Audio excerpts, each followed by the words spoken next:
Kita ini kaumnya bahasa Jawa, kan nggak mungkin di Iya. Arab. Gitu loh. Jadi kan kita ini berbahasa Jawa. Jadi kita bukan kaum Nabi Muhammad.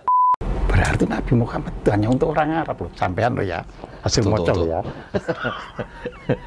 Secara implisit atau memang Eksplisit. eksplisit? Eksplisit. Nah coba.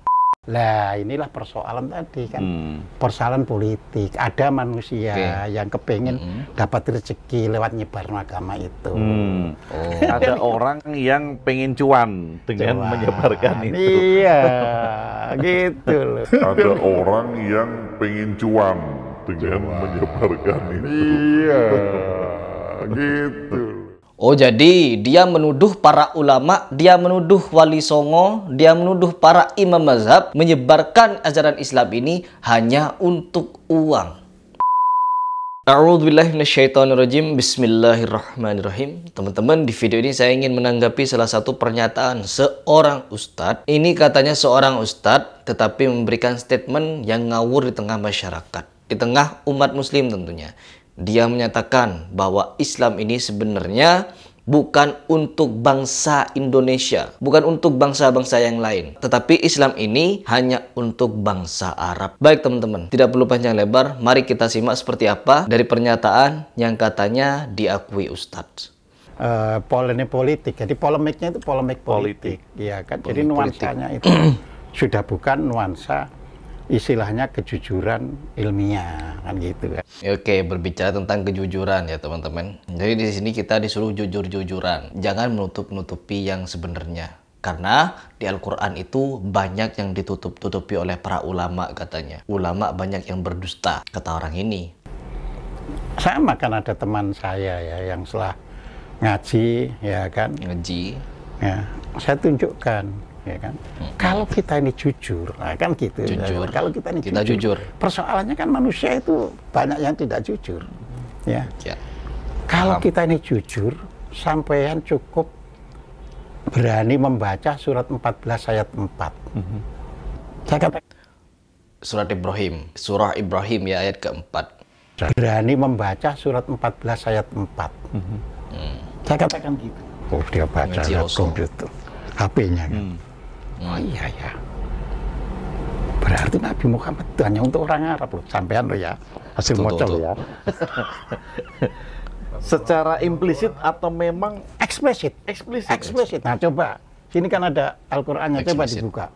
Surat 14 ayat 4. surat 14 ayat 4, Mas. Iya, surat Ibrahim ya. Coba baca, Ayat 4 terus begitu. Ibrahim. Kami tidak mengutus seorang rasul pun melainkan dengan bahasa kaumnya agar dia dapat bahasa kaumnya. Ingat, Nabi Muhammad itu ya diutus kepada kaumnya, bukan berarti Islam hanya untuk kaum tersebut. Bukan hanya kaum tersebut, tetapi Allah mengutus Nabi kepada kaumnya dimana untuk menjadi pembelajaran bagi seluruh umat. Dimana ketika Nabi Nuh diutus, Nabi Ibrahim diutus, Nabi Musa itu untuk memberantas kebatilan yang ada di sana, penyimpangan kesesatan yang ada di sana. Contohnya seperti Fir'aun. Kenapa Fir'aun tidak lahir di Indonesia? Seandainya Fir'aun lahir di Indonesia, maka Allah akan mengutus Nabi Musa di Indonesia. Jadi begitu. Seandainya di bangsa Arab itu bukanlah tempat yang dimana yang paling jahil, ya dulu sebelum Nabi Muhammad diutus, bangsa Arab itu adalah bangsa yang sangat-sangat beragam, lebih majemuk daripada di Indonesia, di mana setiap daerah punya Tuhan masing-masing dan memiliki adat yang berbeda-beda dan tentunya kemusyrikan yang sangat luar biasa. Tapi kita tahan dulu, nanti kita akan selesaikan pembahasan ini, kita bantah semua argumen dia setelah kita menyimak pernyataan Ustadz ini. Coba lanjut.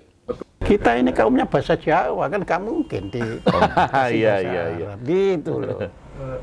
Jadi kan kita ini berbahasa Jawa, jadi kita bukan kaum Nabi Muhammad. Jadi otomatis secara langsung pernyataan seperti ini sudah membuat kita murtad. Ini adalah statement apabila dibenarkan dan banyak orang yang mengikuti paham dia, maka sebanyak itulah orang yang murtad. Saya melihat di sini konten-kontennya membahas tentang kejawen-kejawen. Artinya di Indonesia juga ada nabi, cuman siapa nabinya? Begitu kan? Karena apa? Nabi Muhammad diutus untuk Arab. Berarti Islam itu hanya untuk Arab begitu.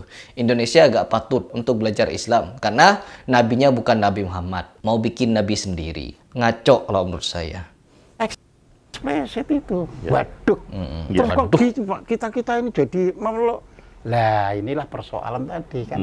Persoalan politik. Ada manusia yang kepengen dapat rezeki lewat nyebar agama itu. Ada orang. Oh, jadi dia menuduh para ulama, dia menuduh wali songo, dia menuduh para imam mazhab menyebarkan ajaran Islam ini hanya untuk uang. Saya jadi sangat sakit hati ya ketika mendengar pernyataan seperti ini, di mana dulu kisah Imam Bukhari menggunakan seluruh hartanya untuk menuntut ilmu. Yang dimana kita ketahui bersama banyak para ulama bukan demi kepentingan uang lagi mereka. Bahkan mereka menggunakan uangnya untuk berdakwah, untuk menyebarkan Islam. Bukan untuk mencari uang. Beda konsep dengan pada zaman akhir ini. Di mana di zaman akhir ini sudah tidak ada peperangan, tidak ada zaman penjarahan dan lain sebagainya. Artinya kita hidup di mana peradaban yang damai sentosa. Kecuali di Palestina sana. Sampai sekarang masih dijajah oleh Israel. Oke, kembali kepada topik. Dia menuduh para ulama menyebarkan Islam ini, mengajarkan ajaran Islam ini hanya untuk uang. Coba bayangin. Bukankah ini suatu fitnah yang sangat keji? Ya meskipun kita lihat ada beberapa oknum-oknum kiai dan lain sebagainya, memang benar dia menggunakan Islam untuk memperkaya diri, untuk menipu umat dan lain sebagainya. Bahkan untuk mencabuli santri-santrinya itu ada. Bahkan menghalalkan yang haram untuk dipertontonkan kepada jemaahnya itu ada. Namun tidak sedikit juga orang-orang yang benar-benar menggunakan hartanya, menggunakan nyawanya, menggunakan sisa hidupnya untuk menyebarkan Islam. Karena kalau tidak ada para pendakwah, tidak ada para ulama ini, kita tidak akan tahu dengan kebenaran Islam yang sejati. Ya, kita hanya meraba-raba, oh begini Islam, oh begini. Tidak akan dituntun kita kepada jalan yang benar. Baik, di sini juga dia membahas bahwa Islam ini hanya gerakan politik. Lah, inilah persoalan tadi kan. Persoalan politik. Ada manusia yang kepengen dapat rezeki lewat nyebar agama itu. Ada orang yang pengen cuan dengan menyebarkan itu. Iya, gitu loh. Ada orang yang pengen cuan dengan menyebarkan itu. Iya, gitu. Dimana kalau kita menafsirkan, gerakan politik yang dimaksud adalah untuk kekuasaan. Ini pembahasan yang sangat berat ya, dimana Islam dituduh untuk sekedar kekuasaan, uang dan lain sebagainya. Ingat, sebenarnya itu adalah satu kesatuan antara uang dan juga antara politik. Ini adalah satu kesatuan. Pada zaman dahulu, seperti Utsman bin Affan, di mana beliau menghabiskan sisa hidupnya menggunakan hartanya untuk menyebarkan Islam. Ada juga beberapa sahabat yang merantau ke negeri yang lain untuk menyebarkan Islam. Yang pertama, kalau kita mau membahas ini adalah gerakan politik dan gerakan mencari uang, Siti Khadijah adalah orang yang paling kaya dan paling dihormati pada zaman Nabi Muhammad diangkat sebagai Rasul. Yaitu dimana ketika Nabi Muhammad diangkat sebagai Rasul, harta Siti Khadijah itu digunakan oleh Rasulullah untuk menyebarkan Islam. Dan itu pun ketika Rasulullah menghabiskan harta-hartanya untuk mendakwahkan Islam kemana-mana, mengumpulkan umat, membangun suatu kekuasaan, benar kekuatan politik kalau memang disangkut pautkan dengan politik. Karena untuk membangun dan menyebarkan Islam kita butuh kekuasaan. Tanpa kekuasaan, Islam tidak akan mampu untuk disebarkan secara menyeluruh. Pada zaman dahulu ketika Siti Khadijah menemui Rasulullah dengan seraya menangis, ditanyakan oleh Rasulullah, "Wahai Khadijah, kenapa engkau menangis? Kenapa engkau menangis? Apakah engkau menangis menyesal telah menikah denganku, telah aku habiskan harta-hartamu?" Lalu Siti Khadijah menjawab, "Bukan itu yang saya maksud."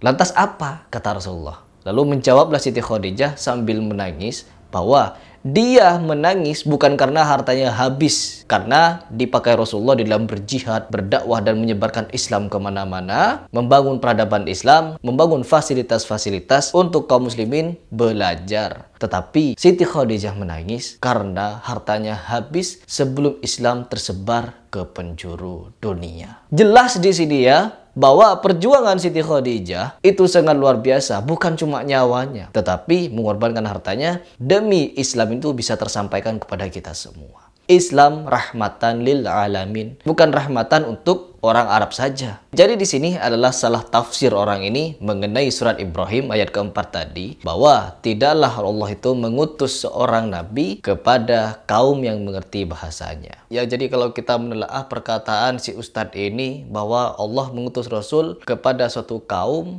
melainkan dengan bahasa kaumnya.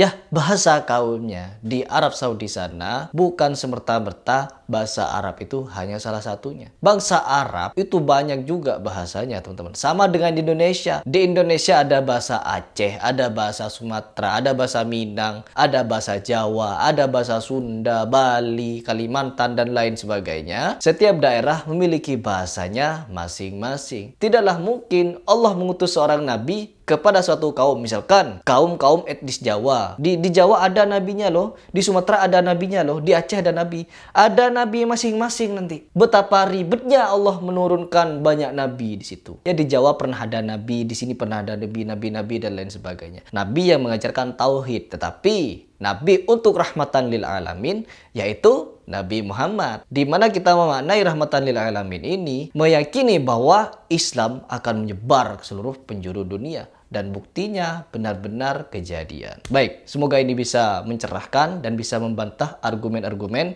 yang berisikan syubhat dan berisikan sesuatu yang menyudutkan Islam, yang menyudutkan Nabi Muhammad SAW. Begitu.